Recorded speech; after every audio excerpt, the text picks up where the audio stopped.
굿모닝 인포맥스 함께하고 계십니다. 시장 얘기 이어가 보겠습니다. 유진투자증권 리서치센터 양승윤 연구원 나와 계십니다. 안녕하세요. 안녕하십니까. 네.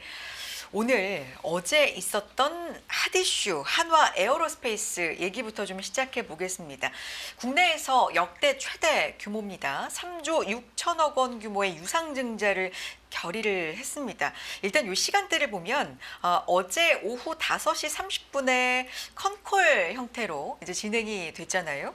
근데 5시 4분에 공시가 나온 거거든요. 그러니까 30분도 채 되지 않은 컨콜한 거예요. 그만큼 이제 시장하고 좀 급하게 소통을 한 건데 시장에 의문점이 굉장히 많았기 때문이겠죠. 회사도 그걸 알고 있을 거고 이거부터 짚어주세요. 내용이 구체적으로 어떻게 됩니까? 일단은 지금 말씀 주신 것처럼 네. 한화 에어로스페이스가 유상증자를 통해서 3.6조 원을 이제 조달을 하겠다라는 계획을 이제 발표를 했고요.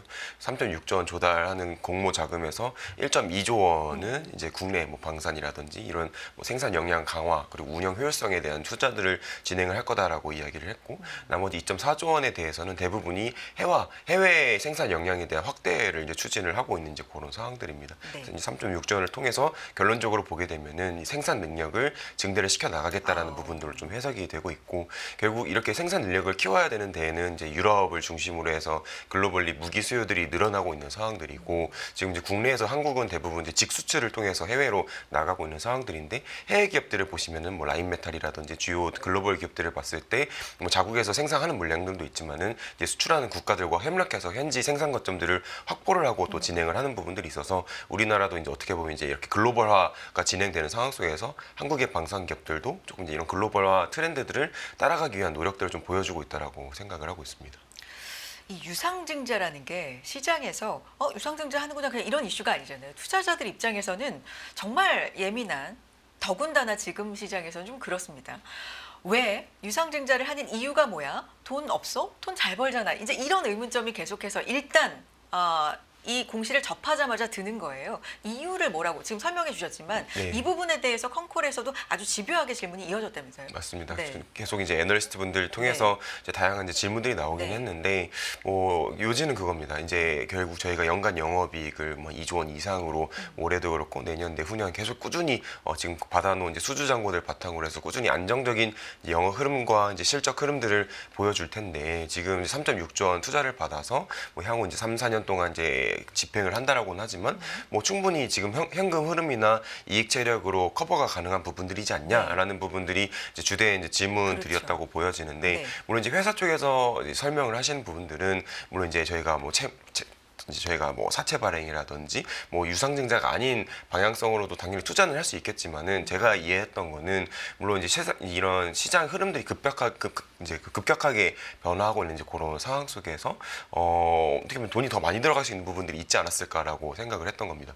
지금 이제 저희가 앞서서 이제 2.4조 원을 투자를 해서 해외 생산 역량을 강화를 하겠다라고는 했지만은 네. 지금 유럽 쪽에서 이야기를 하는 거는 뭐 나토가 국방비 대비 이제 GDP 대비해서 국방비를 3%까지 이제 끌어올린다라고 했을 때 네. 뭐 2030년까지 그것들이 이제 실행을 한다라고 하면은 글로벌리 한 1,000조 원 정도 국방비 예산이 증분이 이루어진다라고 보고 있고 그리고 이제 국방 무기 획득으로 보게 되면은 한 뭐 300조 원 정도의 이제 증분이 나오게 될 텐데 그 300조 원을 또 저희가 뭐 탱크라든지 이런 무기들로 환산을 해서 보면은 거의 수만 대에 달하는 물량들이 될 거고 이제 한국을 비롯해서 유럽 방산 기업들이 이 물량들을 대응하기엔 결코 부족하기 때문에 추가적인 뭐 증설이나 또 생산 역량에 대한 방향성들이 또 나와야 된다라고 생각은 하고 있어서 약간 이제 회사 입장에서는 뭐 당연히 이제 저희가 뭐 투자 시장이라든지 시장 관점에서는 유상증자라는 그 말 자체가 굉장히 좀 부담스럽고 왜 지금 돈 잘 버는데 이런 것들을 결정을 했는가 의문점도 있고 또 그걸 이제 저희가 회사 측면에서 당연히 증명해 가야 되는 부분들이 있겠지만은 이제 이번에 이제 그런 증자를 통해서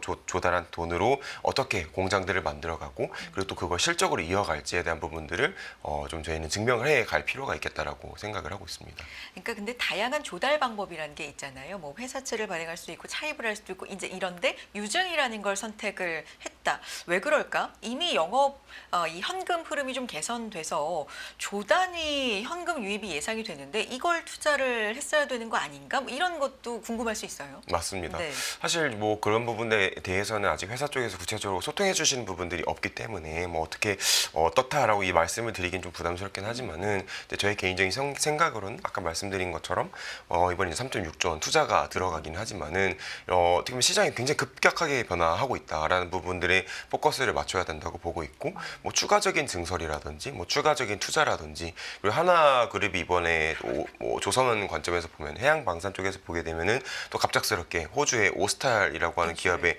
투자를 또 이야기를 하고 있는 상황이고 뭐 한국만 이렇게 하는 것들은 아니고 라인멘탈도 지금 이제 M&A를 위해서 여러 가지 자금들을 확보를 해 놓은 상황들 지금 계속 이제 앞으로 방산기업들은 추가적인 성장과 생산 역량 확대를 위해서 돈들을 계속 투입을 해 가야 되는 상황들이어서 약간 이제 이번에 유증을 하기는 했지만은 또 장기적으로 추가적인 자금들이 필요로 됐을 때 뭐 그런 부분에 대해서는 뭐 차입이라든지 또 영업 현금 흐름들을 또 활용을 하는 부분들이 나타나지 않을까 생각을 하고 있어서 이제 다양한 이제 옵션들이 있지만은 이제 다양한 옵션들을 저희는 전체적으로 좀 활용해 가는 그림들이 장기적으로 나오지 않을까 생각을 하고 있습니다.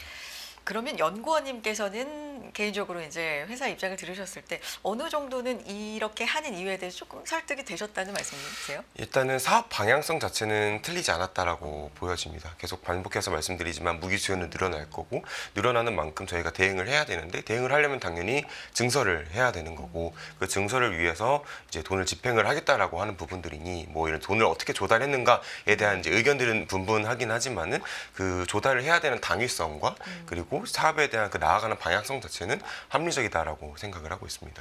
그런데 이제 투자자들의 생각은 시간외 거래에서 반응에서도 봤지만 급락을 했습니다. 이 주가에 대해서는 어쨌든 무기 수요 늘어나고 증설이 필요하고 돈이 필요하고 유상증자의 이제 이유라고는 하는데 이게 설득이 일단 어제 같은 경우는 안 된 쪽으로 방향이 나온 맞습니다. 거잖아요. 오늘 어떨까요? 오늘은 이제 단기적인 좀 실망감들이 줄을 이루지 않을까라고 생각을 하고 있습니다. 왜냐면은 이제 어제 설명회에서도 뭐 다양하게 제가 말씀드린 것처럼 어떻게 돈을 집행을 하겠다 이제 개략적인 계획들은 공유가 되었지만 구체적으로 언제 어느 시점에 그것들이 투자가 누구랑 어떻게 이루어져서 그것들이 기업 실적으로 언제 어떻게 또 반영이 될지에 대한 이제 구체적인 방향성들은 또 공유가 되지 않은 상황들이기 때문에 조금 더 이제 주가가 반등을 하고 지금에 대한 투자들이 이제 투자 시장에서도 정당화가 되고 이해가 되기 위해서는 조금 이제 시간을 이제 저희가 들여가면서 이제 구체적인 계획들이 또 추가적으로 공유가 되고 또 수주로서 증명이 될 필요가 있겠다라고 생각은 하고 있습니다. 지금 금융감독원에서도 이 한화 에어로스페이스의 유상증자를 중점적으로 심사하겠다. 왜냐하면 1999년 이후에 회사가 이제 처음으로 실시하는 데다가 굉장히 이제 큰 규모니까 주주 피해 없는지 좀 살펴보겠다 했고요. 지금 금감원에서 뭐 1호, 2호 보면은 1호가 삼성 SDI고 2호를 이렇게 두 개를 중점적으로 보겠다 지금 하고 있습니다. 장기적으로 좀 봐야 돼요. 왜냐하면 유상증자라는 것에 대해서 지금 사실 상법 개정 이런 것도 좀 맞물려 있는 상황이기 때문에 어떻게 회사가 투자자들을 좀 설득하는지 이런 부분도 지금 굉장히 관심사가 집중되어 있는 상황이거든요. 연구원님 입장에서는 어떨까요? 일단은 어제 이제 회사가 바로 그 공시가 나오고 나서 이제 애널리스트 대상으로 이제 소통을 또 했고 네. 그리고 또 이제 공시 내용들을 보시면은 앞으로 뭐 4월부터 해가지고 장기적으로 국내 뭐 해외 기관 투자자들 그리고 투자자들 분들 대상으로 어떻게 이제 설명을 해가고 소통을 할 것인지에 대한 계획들은 이제 나와 있는 상황이어서 회사 차원에서도 당연히 이 유상증자가 굉장히 예민하고 민감하고 그리고 구체적인 계획들을 좀 소통해야 된다는 필요성들은 느끼고 계신 상황이어서 그러니까 이제 이런 부분들은 적극적으로 소통해 가실 거라고 생각을 하고 있고요. 네. 저희 애널리스트들 입장에서도 이제 이런 부분들을 적극적으로 좀 확인을 해서 시장과 좀 소통을 해 갈 필요가 있지 않나라고 생각을 하고 있습니다. 근데 이 한화 에어로스페이스도 밝힌 이 방산 업계가 세계적으로 굉장히 지금 투자를 해야 될 때고 적시에 돈이 좀 들어가야 될 때다라고 얘기하고 있는 거잖아요. 구체적으로 어떻게 지금 환경이 변하고 있다고 얘기하고 있는 겁니까? 일단은 이제 저희가 연초부터 네. 트럼프 대통령이 당선을 했고 네. 그 이후 이제 트럼프 대통령의 전체적인 기조, 대외 정책에 대한 기조는 이제 중국에 대한 견제 전략이고 이를 위해서 뭐 유럽이라든지 중동 쪽에서 2022년, 2023년부터 전쟁이나 여러 가지 이제 분쟁들이 발생하면서 이제 혼란스러운 이제 상황들을 좀 조기에 좀 정리를 하기 위해 여러 가지 휴전 협상이라든지 이런 것들 나서고 있는 상황이고 네. 그런 것들이 정리가 된다라고 하면은 이제 미국은 중국에 이제 집중적으로 이제 집중을 해 가야 되는 부분들이니까 유럽이나 이제 중동 이런 세계 각지에 대해서 이제 속된 말로 이제 너네들이 알아서 해라, 자생을 해라, 자주국방을 해라라는 이제 방향성으로 나아가고 있고 거기에 대한 부분들은 이제 과거 뭐 유럽이나 중동 국가들은 그래도 이제 미국이 버리지 않을 거다, 미국이 관여를 계속 할 거다라는 기대감들이 있었지만은 지금의 정책 방향성과 그리고 그걸 실행하는 그런 관점들을 봤을 때는 이제는 정말로 우리가 자생을 해야 되는 구조로 가고 있다라는 것들을 좀 뼈저리게 느끼고 있다라고 보고 있고 2월부터 구체적으로 유럽에서는 뭐 이제 재무장 계획이라든지 그리고 또 이달 초에는 그저께 같은 경우는 뭐 국방 백서 그리고 이제 세이프라고 하는 이제 1,500억 유로를 어떻게 조달을 해서 어떻게 활용을 할지에 대한 구체적인 계획들이 계속 나오고 있고 그리고 아마 6월 달에는 이제 나토에서 국방비 지출 목표를 지금 기존 2%에서 3%로 올리게 될 거라고 보고 있어서 이제 구체적으로 이제 어느 정도 규모의 국방비 예산이 늘어나고 어떻게 돈을 쓸 것인지 거기에 대한 소위 말하는 이제 컨빅션, 확신들이 좀 더해지고 있는 그런 상황들이고 서두에서도 이야기를 드렸지만 지금 유럽 방산기업들도 증설을 하고 있습니다. 기존에 노후화되고 안 쓰이던 뭐 철도 공장이나 자동차 공장 이런 것들을 방산기업들이 인수를 해서 재활성화하고 방산 라인으로 좀 전환을 하고 있는 상황들이고 이게 주는 메시지가 굉장히 어마어마하다라고 생각을 합니다. 왜냐면은 유럽 방산기업들이 냉전 이후에 무기 수요가 급감하면서 증설에 대한 부분들을 극도로 기피를 하고 불편해 왔었었는데 이렇게 이제 증설에 나서고 이제 추가적인 생산 역량들을 확보해 나간다라고 하는 거는 어느 정도 유럽 내부적으로 진짜 돈을 쓸 거고 이것들을 어떻게 늘려갈 것인지에 대한 확신들이 좀 더해지고 있다. 그것들이 더해지고 있고 증명이 되고 있기 때문에 유럽 방산기업들이 이제 그런 움직임들이 나서고 있다라고 저희는 생각을 하고 있고 한국도 이제 그 흐름에서 뒤처지지 않기 위해서 약간 이제 증설 이제 이런 부분들을 좀 따라가고 있는 상황들로 저희는 해석을 하고 있습니다. 어제 장중에 우리 방산 업체들 주가 조정이 좀 큰 종목들이 많았는데 사실 유럽 이제 말씀해 주셨지만 최근의 큰 흐름은 유럽이 방위에 있어서도 우리가 자립을 해보겠다. 그리고 독일 같은 경우도 뭐 재정으로도 굉장히 많이 이제 쏟아붓겠다라고 얘기를 하고 있는 상황이고 그런 상황에서 지난번에도 연구원님 나오셔서 우리가 굉장히 수혜를 볼 수 있다라고 말씀을 해주셨거든요. 근데 이게 최근에는 뭐 데비텟의 2030 로드맵도 제시가 되고 그러면서 자국 방위 산업을 어떤 유럽 내에서 좀 해결을 해보겠다라는 게 더 강해지면 이거 우리 수혜 맞아? 약간 이렇게 좀 헷갈리고 있는 상황이거든요. 어떻게 봐야 돼요?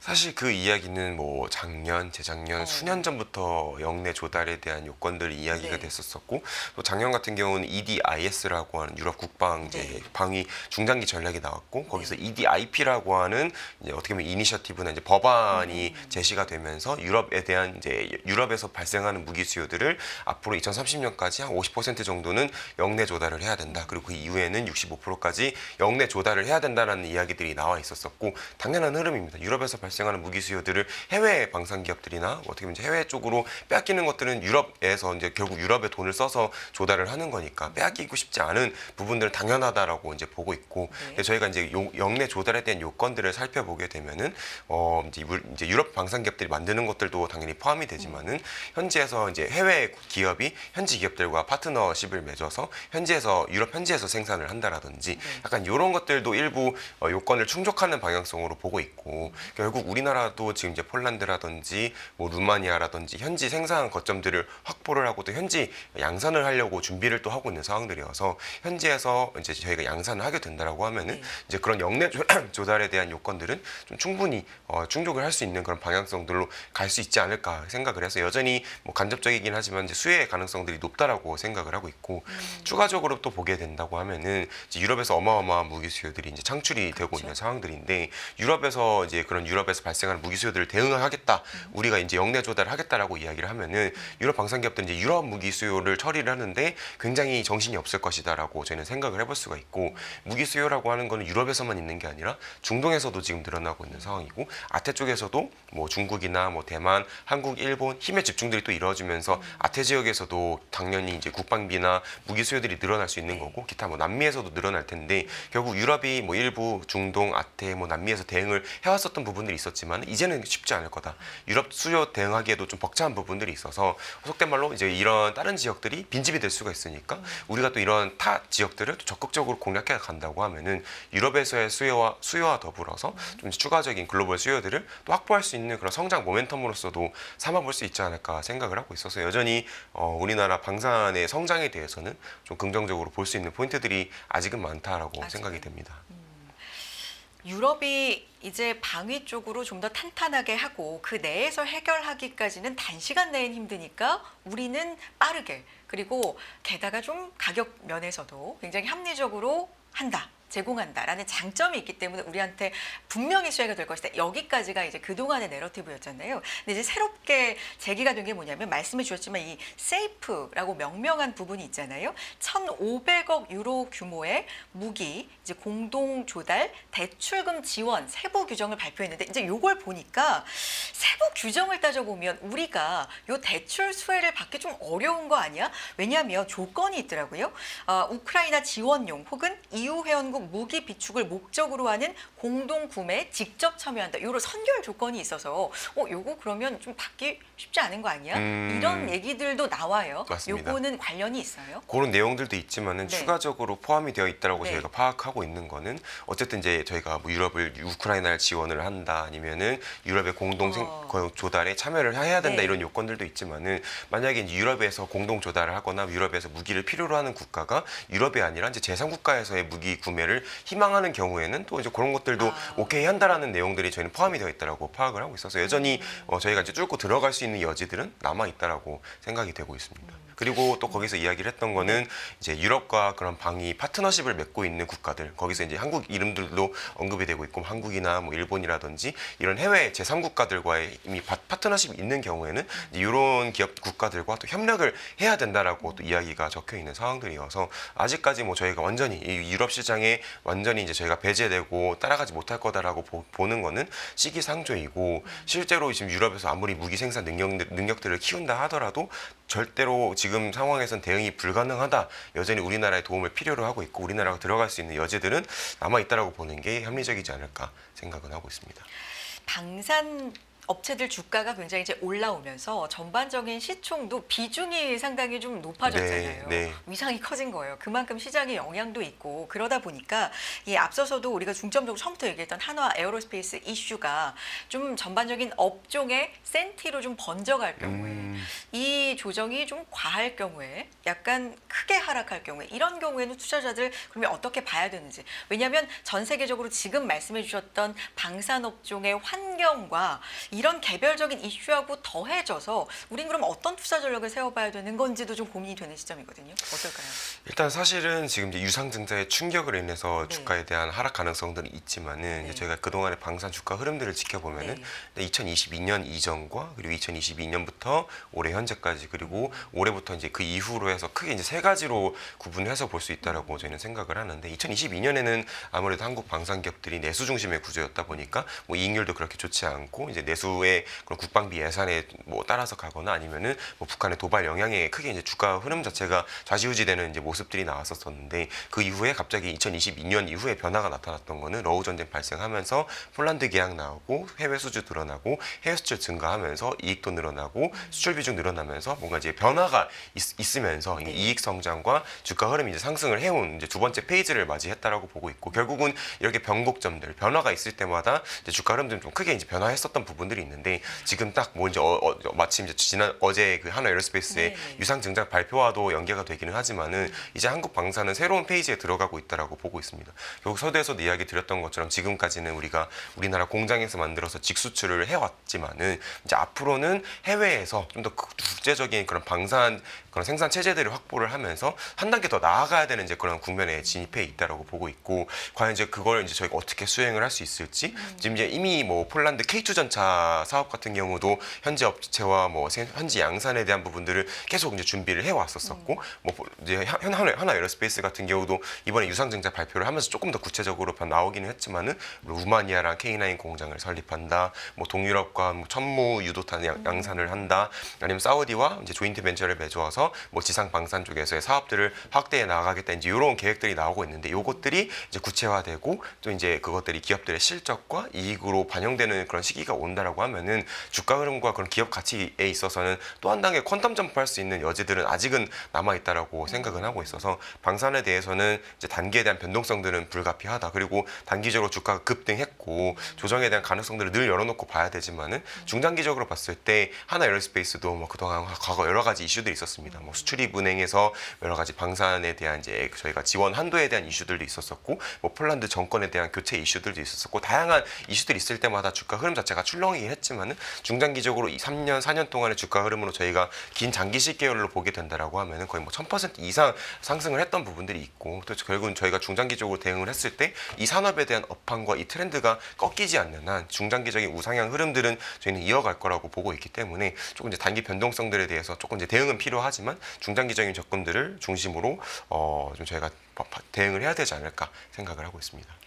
유상증자가 뭐 무조건 좋다, 무조건 나쁘다 이렇게 볼 수는 없어요. 이걸 어떻게 활용하는지, 맞습니다. 이유가 뭔지 이런 부분을 시장에 좀 설득시킬 수 있는지 네. 이런 것도 좀 중요할 텐데 일단 어제 장 마감부에 나온 이슈기도 하고 시간외에서는 굉장히 급락을 보였지만 이제 말씀해주신 부분들 바탕으로 좀 시장 반응들 지켜보겠고요. 사실 오늘 로봇 얘기도 좀 여쭤보려고 했는데 방산 이슈가 워낙에 커서 이 부분에 맞습니다. 좀 시간을 많이 할애했습니다. 로봇 얘기 잠깐만 여쭤보겠습니다. 네, 최근에 로봇 시장 흐름에 가장 주목하고 계신 부분이 있다면 뭐가 있을까요? 뭐 당연히 지금 진행하고 있는 엔비디아 GTC. GTC 2025라고 네. 보여집니다. 네. 네. 그 부분에서 뭐 특별한 얘기가 있습니까? 사실 GTC 전체가 지금 네. 기대 대비해서 네. 시장 반응은 뭐 미미하다 이런 얘기가 많아서 로봇 쪽은 어때요? 주가 흐름 자체는 이제 반응 자체는 좀 미미하다라고 보여집니다. 왜냐면은 물론 이제 엔비디아가 이번에 또 뭐 그루트 N 뭐 이런 다양한 이제 AI 모델이라든지 뭐 로봇 관련돼서 피지컬 AI를 구현하는데 필요한 여러 가지 툴들이나 뭐 솔루션 시스템 이런 것들을 이제 공개를 하고 있긴 하지만은 사실 뭐 작년 GTC부터 그 이야기들 해왔었어요. 작년 GTC 때 그루트라고 하는 휴머노이드 뭐 파운데이션 모델이라든지 이런 것들을 처음 공개를 했었었고, 그리고 또 올해 연초에도 뭐 관련돼서 다양한 로봇 관련된 기술들을 공개를 했고, 그로부터 시간이 얼마 또 지나지 않은 상황에서 뭔가 이제 업데이트하는 데 있어서는 조금 시간 자체가 짧았다, 뭔가 새로운 성과를 보여주기에는 좀 짧은 부분들이 있지 않았나 생각을 해서 시장에서도 어느 정도 그동안 이 기대감들이 이미 좀 반영이 되어 있었던 게 아닌가라고 생각은 하는데, 어쨌든 저희가 기대를 하고 있는 거는 이제 엔비디아라고 하는 회사가 계속 이 휴머노이드나 이 로봇 AI들을 개발을 하기 위해서 이제 가속화하기 위해서 필요한 그런 인프라적인 것들을 지속적으로 마련을 하고 있는 상황들이고, 물론 이제 시장에서는 기대감들이 많이 앞서 나가고 있습니다. 지금 당장이라도 뭐 휴머노이드 로봇 AI 상용화 될 것이란 기대감들이 나오고 있으나 아직은 멀었고요. 5년 안에 네. 제조업에 투입될 거다 휴머노이드 로봇 이런 네, 얘기 했더라고요. 네, 저는 불가능하다고 봅니다. 연건이면 불가능하다. 아직은 한 10년 정도는 남아 있다라고 5년 생각을 너무 하는데. 빠르다 이런 네. 생각이세요? 근데 이제 어떻게 보면 현 주소를 냉정하게 짚어보자고 하면은 지금은 이제 개발이 가속화, 본격화 이제 막 시작하는 이제 단계이고, 거기에 필요한 인프라적인 것들을 제공을 딱 엔비디아가 적재적소 제공을 해주고 있으니까 이제는 진짜로 개발이 본격화 되겠구나, 이제 이런 기대감들은 좀 충분히 이제 가져볼 만한 상황이다. 다만 상용화나 이런 것들은 조금 기대감들이 앞서 나가고 있기 때문에 뭐 충분히 시장에서는 뭐 실망감들도 나올 수 있는 상황들이지 않았었나 생각을 하고 있습니다. 로봇 관심은 뭐 어제 오늘 얘기는 아닙니다만 올해 연초였나요? 춘절 그 중국의 춘절 기념해가지고 전야제 뭐 그런 거였던 것 같아요. 유니트리 그 춤추는 로봇 있잖아요. 뭐 이런 이후에 좀 관심이 또 많아졌는데 유니트리, 샤오펑 중국 기업들도 상당한 지금 기술 진전을 보인다라는 평가고요. 보스턴 다이내믹스, 뭐 현대차도 마찬가지고요. 뭐 이런 부분들 이 부분은 저희가 시간 또 따로 할애해서 로봇에 관련돼서는 좀 들어봐야 될 것 같고요. 짧게 하나만 이게 전 종목 그 공매도 실시가 되면 로봇 관련주들은 실적이 안 받쳐주는데 좀 올랐다 하는 기업들은 약간 위험하다 이런 분석들도 일각에서 나와요. 이거 어떻게 봐야 돼요? 충분히 합리적이다라고 그래요? 보여집니다. 합리적 의심이에요. 네, 네. 이런 부분은 좀 조심할 필요가 있다. 여기까지 듣도록 하겠습니다. 유진투자증권 리서치센터 양승은 연구원 함께했습니다. 고맙습니다. 감사합니다.